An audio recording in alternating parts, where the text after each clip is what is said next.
You gonna I'll be Capulet. did that? I know I did. Okay, take a chill pill, please.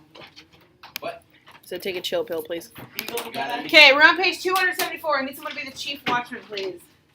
Zane to be the chief watchman. I need someone to be 274 is it? Capulet, please. Go ahead. I need somebody to be Lady Capulet, please. Go ahead. I need somebody to be. You can be the second and the third watchman. Okay, just read for both of them. 275? We're on 274. Yeah, you're. I need someone to be the prince. Actually, you be the prince as well. So you have 3 girls. Okay. Prince. And then I need someone to be Montague. Will you be Montague? I can move on. Okay. I'm gonna be Friar Lawrence because he talks a lot. I need a Balthazar. I'll be Balthazar. Balthazar. He's got 3 parts. Yeah, but he's got like 2 lines. So what? What's your part? Chief Watchman. No. Chief Watchman has a lot. Chief Do you have Watchman's a got like prince? Yeah, 3 parts. you gave me 3. And Yeah, he's got 3 you parts. are Balthazar. Second, third, And you Watchman. get a page. Okay. Chill. Or you're not getting any parts. We're crying out loud. Hold on, let me get this up and rolling. Okay, so just to refresh, we've gotten to the part where Paris was killed by Romeo. Romeo goes down into the tomb. He drinks the poison. Then Juliet wakes up.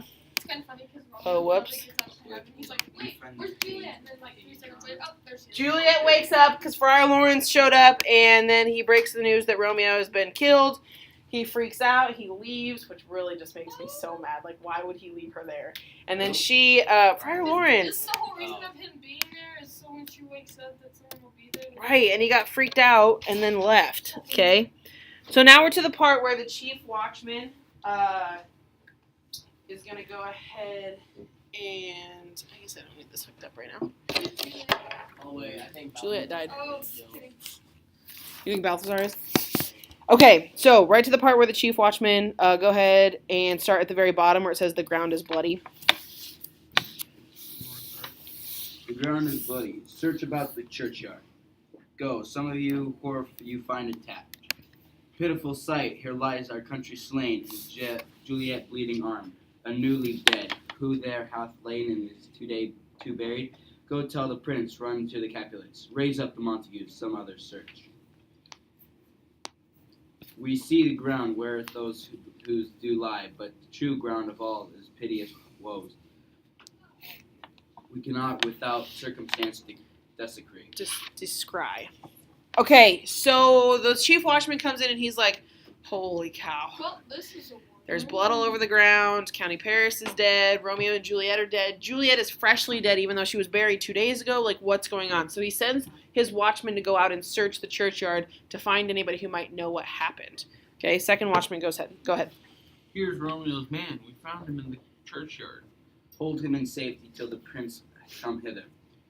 Here's the friar that trembles, sighs and weeps. We took his mattock and his spade from him as he was coming from the churchyard side. Okay, so then the third watchman finds Friar Lawrence, and what kind of shape is he in? He is He's scared. He's in rough shape. He's shaking, he's crying, he doesn't feel real well. A great suspicion. Stay the friar too. Then the prince comes in. What misadventure is so early up that calls our person from our morning rest? Capulets enter. What should it be that they so shrink abroad? The people in the street cried Romeo, some Juliet, and some Paris, and all run, with open outcry, toward our monument.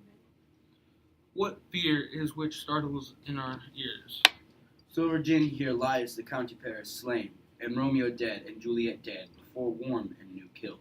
Search, seek, and know how this foul murder comes. Here is a fire, a lot slaughtered Romeo man, with instruments upon them to fit open these dead men's tombs. Okay, so he's like, here's Friar Lawrence, and he has tools to open the tomb, so he probably knows what's happening.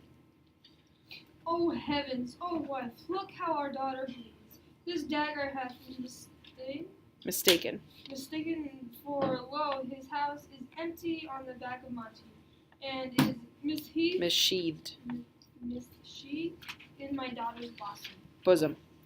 So basically he says right there, Romeo's dagger sheath is empty, and the dagger is stuck in Juliet's chest. Okay? Ooh, that doesn't sound good. It doesn't. So Lady Capulet says, Oh me, this sight of death is a bell, that warns my old age to a sepulcher. sepulchre. Montague comes in. Go ahead. Come, Montague, for thou art early up. to see thy son and heir now early down. Alas, my ladies, my wife is dead tonight.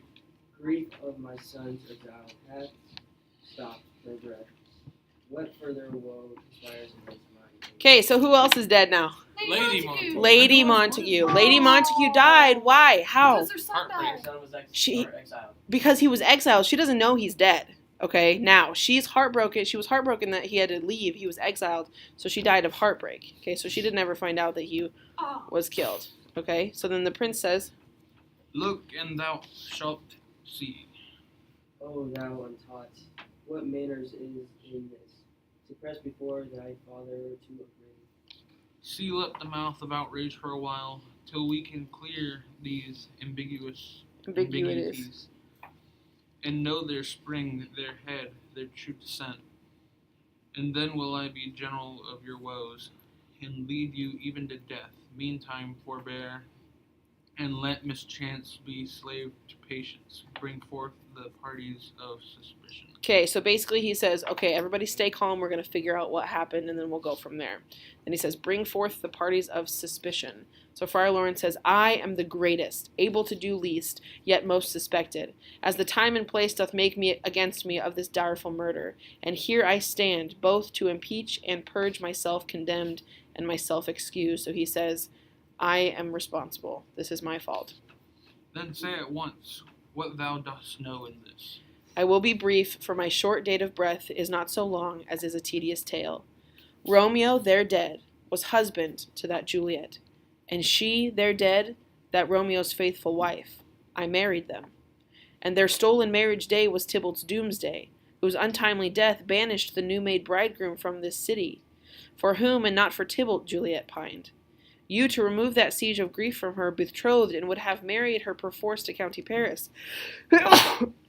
Excuse me. Then comes she to me, and with wild looks bid me devise some mean to rid her from this second marriage, or in my cell there would she kill herself. Then gave I her, so tutored by my art, a sleeping potion, which so took effect as I intended, for it wrought on her the form of death. Meantime I writ to Romeo, that he should hither come as this dire night to help to take her from her borrowed grave, being the time the potion's force should cease. But he which bore my letter, Friar John, was stayed by accident, and yesternight returned my letter back. Then all alone at the prefixed hour of her waking came I to take her from her kindred's vault, meaning to keep her closely at my cell till I conveniently could send to Romeo. But when I came, some minute ere the time of her awaking, here untimely lay the noble Paris and true Romeo dead. She wakes, and I entreated her to come forth, and bear this work of heaven with patience, but then a noise did scare me from the tomb, and she, too desperate, would not go with me, but as it seems did violence on herself. All this I know, and to the marriage her nurse is privy, and if aught in this miscarried by my fault, let my old life be sacrificed some hour before his time, unto the rigor of severest law. So he basically tells the whole story. He says, I married Romeo and Juliet, and the nurse knew about it. Okay, but that same day, Romeo killed Tybalt and was banished. So the married couple was split apart. And Juliet was grieving who? Romeo, not Tybalt. Okay, so then he explains how because her parents thought that she was sad about Tybalt, they were going to force her to take on a second marriage, and she was so desperate to get out of that second marriage that if he didn't help her devise a plan, then she would have killed herself. Okay, so he explains all of this stuff. All right, so then and then he's like, it's my fault. Punish me with death. I know that I did something wrong. So the prince says, We still have known thee for a holy man. Where's Romeo's man? What can he say in this? I brought my master's news of Juliet's death, and then post he came through from Mantua. to the same place, to the same monument. This letter here really bid me give his father, and threatened me with death, going in the vault, if I departed not and left him there. Give me the letter. I will look on it. Where is the county's page that raised the watch? Sirrah, what made your master in this place? Came with flowers to stew his lady's grave, and bid me to stand aloft, so I did. Anon came one light to open the tomb, and by my master drew on him, and then I ran away to call the watch. This letter doth make good the friar's words. their course of love, the tidings of her death. And here he writes that he did buy poison of poor apothecary, and their withdrawal. Came to this vault to die and lie with Juliet. Where be these enemies, Capulet, Montague? See what scourge is laid upon your hate. That heavens find means to kill your joys with love, and I, for winking at your discords too, have lost that brace of kinsmen are all punished. Okay, so he basically says this letter that Romeo wrote confirms everything. So they believe the story that everyone said because it's true. And then he says, Capulet, Montague, come forward. And what does he tell him basically? You guys lost. Look what you did. Look what your feud did to your family. Okay, everyone is punished because of this. So Capulet says, Oh, brother Montague, give me that hand. This is my daughter's jointure, for no more can I demand. But I can give thee more, for I will raise her statue in pure gold. That whiles Verona by that name is known. There shall no figure such rate be set, as that of true and faithful Juliet. As rich shall Romeo's by his lady lie. Poor sacrifices of our enmity. Vocab word. The blooming pace this morning which it brings, the sun for sorrow will not show its head. Go hence to have more talk of these sad things. Some shall be pardoned, and some shall be punished. For never was a story of more woe than this of Juliet and her Romeo. End scene. Okay, so at the end of the play, he says, Brother Montague, give me your hand. So what's the feud is what? Over. It's no more. Okay. In fact, Montague feels so sorry. What's he gonna do for Juliet? Build A statue of pure gold. Yeah, to show how everyone how much he So they forgot is about sorry about it and think that. So yeah. So then at the end, the prince says, "For never was a story of more woe than Juliet and her Romeo." it. Right. I know. Okay, so that's the end of the play. Isn't it aloof? Now, aloof was a vocab word too. Yeah, nice. So on your summary sheets, all I want you to do at the end is that I just want you to make sure that you understand that Friar Lawrence came forward and confessed everything. Okay, because you should already have the stuff written about all the deaths and everything. So Friar Lawrence confesses and tells the whole story, and he feels so guilty.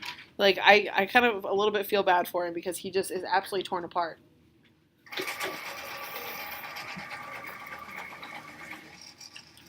And then make sure you understand that Capulet and Montague, they shake hands. There's no longer a feud. For now. Over. For now. Dun, dun, dun. That's where Sherlock Holmes comes in.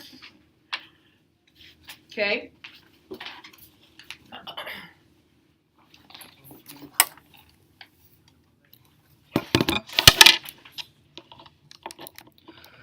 For never was a Shouldn't have been that one. woe is me. I still think that Friar Lawrence should be. Wait. So she just dropped dead? Who? Miss Lady Capulet. She was full of Lady Montague. Or She was full of grief. She was sad.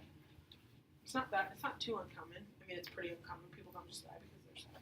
But Wouldn't it be kind sadness. of like a heart attack? She legit yeah, died or just she fucking- legit died. There's She died. something in your heart, if you're so heartbroken or sad. I found that very peculiar. Like streams.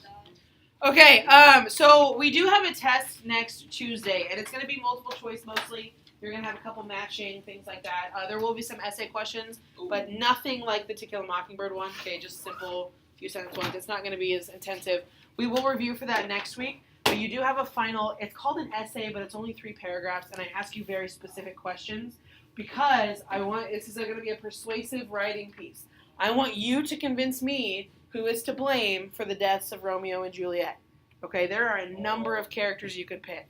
I've heard Lord and Lady Montague before. I've heard the nurse. I've heard Balthazar. I've heard Friar Lawrence. I've heard Paris. I've heard everything in the book. Okay, so there are what? They're ignorant. Themselves, Romeo and Juliet. Okay, yeah, I've heard that one too. What? Anyways, the people that stopped the messenger. I've heard that one too. Okay, you pick whoever you think it is. Now, you can't pick more than one person. Like, for example, like you can't pick Romeo and Friar Lawrence. If you want to pick a pair of people that go together, like Lord and Lady Montague or Romeo and Juliet, like that's fine. But don't pick two people that are unrelated in this event. Okay? Oh yeah. Does that make sense? Lord and Lady. Can we pick That like? too. Can we pick like both of them? Like the family, like both of the families. The parents, you can do that. Okay? But I want you to think about it and I want you to choose. You are convincing me that your point of view is correct. Any point of view can be justified. You just have to make sure you use evidence and you prove it to me through that. Okay?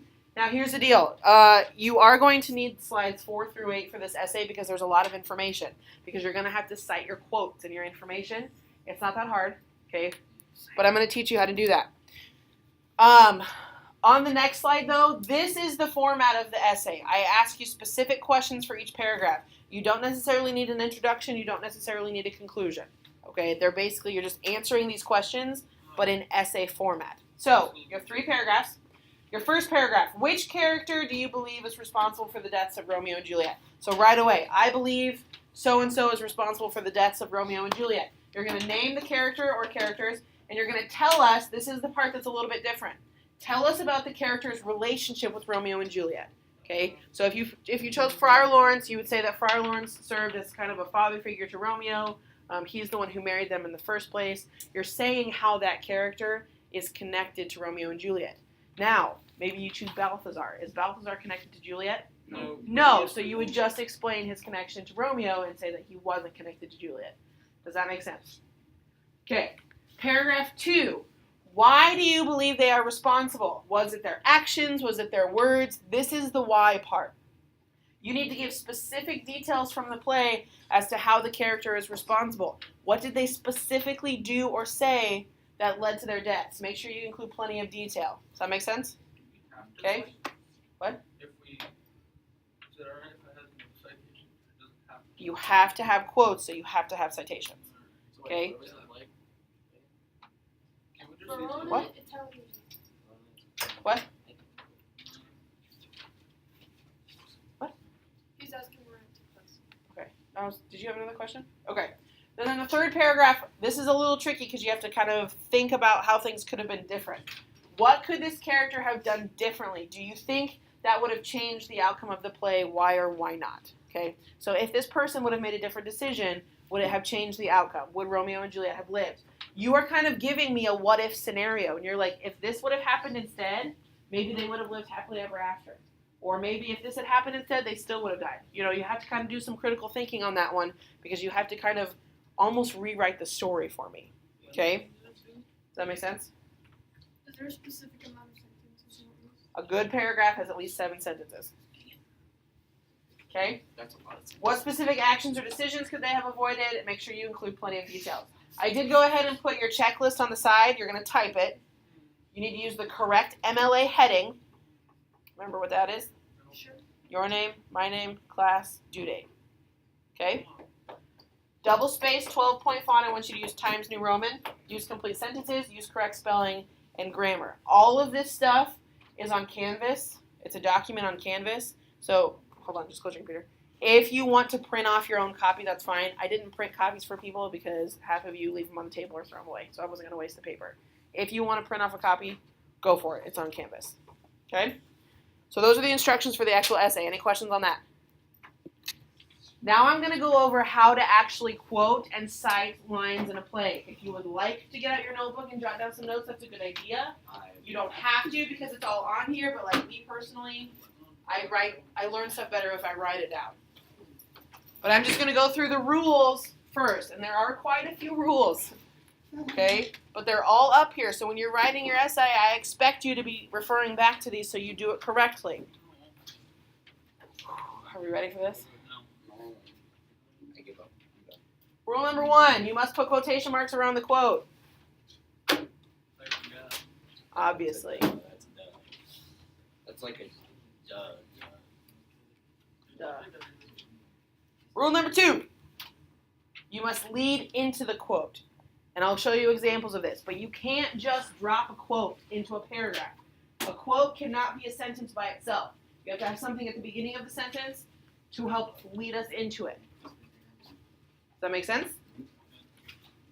Rule number 3. I can't bring people back for the Thank you for getting that.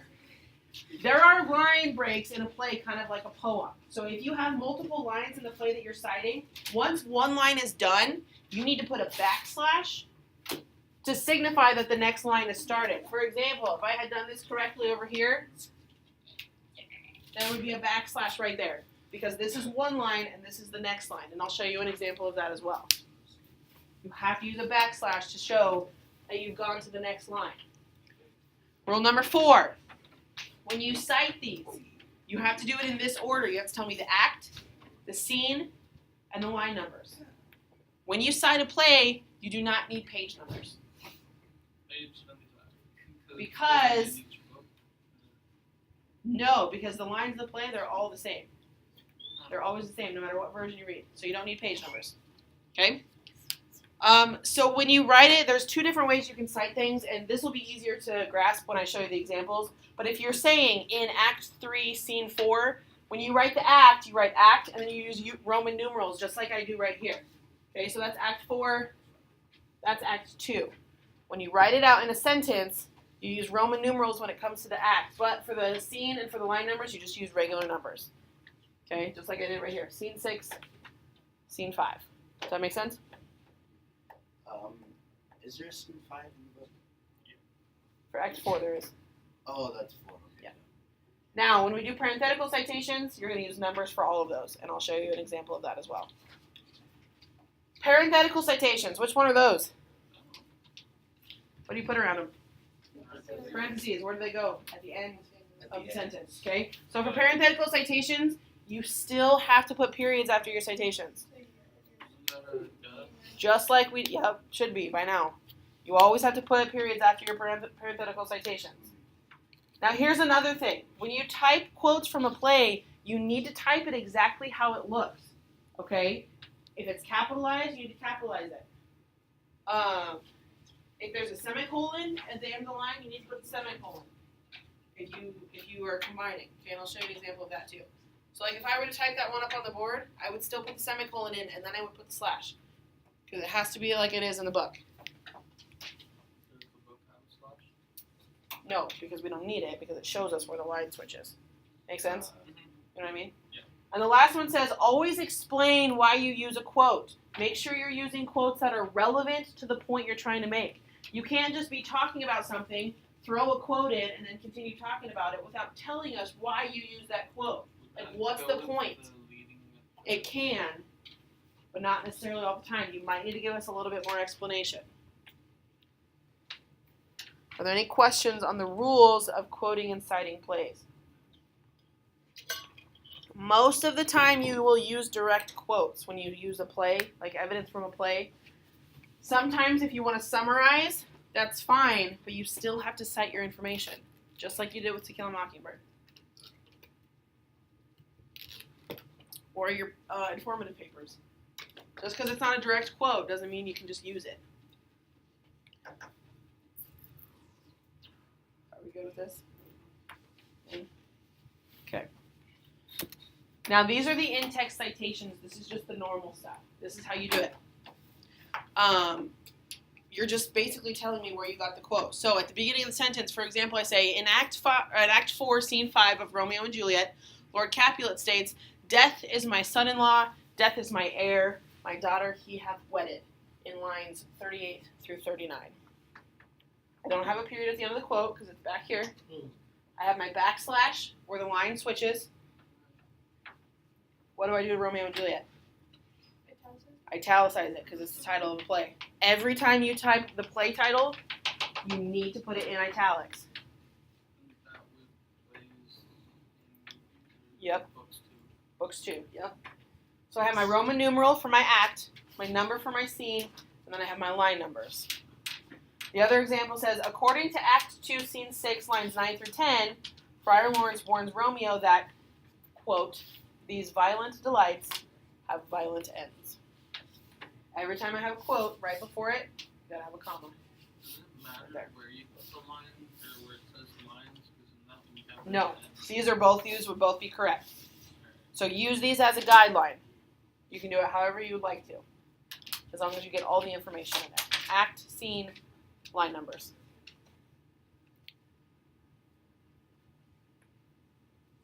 I do want to go ahead and mention this really quickly. When we type the title of the play, we have to put it in italics. But if I'm talking about Romeo and Juliet, the characters, do I need to italicize that? No. So be careful. Have to what? Capitalize Yes, you always have to capitalize names, but just make sure that you don't italicize it unless you are specifically stating the title of the play. Now that's just a regular in-text citation. That's if I just want to, put it in a regular sentence.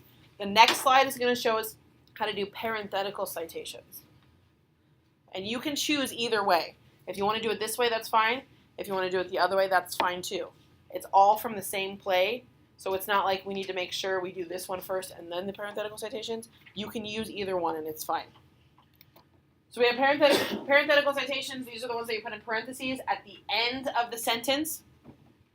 Your first example says, this is my lead. Okay, so this is my lead in. Deep in grief, Lord Capulet states, death is my son-in-law, death is my heir, my daughter he hath wedded. Now, if you notice, the act number is just a regular number. Go ahead. For parenthetical citations, you don't have to put it in Roman numeral? No, you don't. For parenthetical citation, everything is in number form. But we go act, period, scene, period, line numbers. So it's in the same order. Yep. It's Right. just font. It's just that you use regular numbers instead of Roman numerals. So you do it the same order. It's act, scene, line numbers, but you just put a period between each number. You don't need to put any words in your parenthetical citations. Act 4, period, 5, period, 38 through 39. And then I have my parentheses, and what do I have at the end of the sentence? A period. Yes.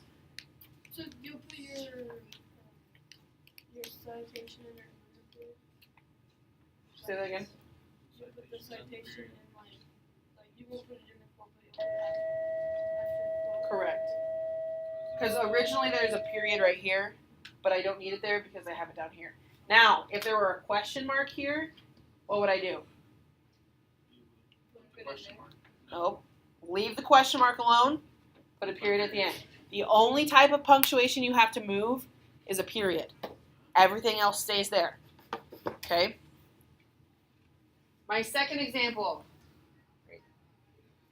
says, Friar Lawrence issues Romeo a warning by saying, quote, these violent delights have violent ends. And I have 2, 6, 9 through 10. So it's Act 2, Scene 6, lines 9 through 10. Wait, if it's 2 lines, wouldn't it need a backslash? If they knock again. Do we understand how to cite quotes from a play? So if it's 2 different lines, wouldn't it need a backslash? Yes, but that second one is not. That's just one line. Okay, so the only time you use a backslash is if you have more than one line. So it's wherever you would hit enter, instead you put a backslash. Any other questions about citing plays? Nothing? Okay, I think that's it. Yes. Okay, we have about 15 minutes left in class. These are going to be due, let's see, today's Thursday. These are going to be due on Tuesday. Okay? I won't be here tomorrow, so you'll have the class period to work on them. I want these to be good. If you want to pull out your informative papers that I gave you back and make sure that you're not making the same mistakes that you did last time, go ahead and do that. But I want you guys to use this 15 minutes to go ahead and get started.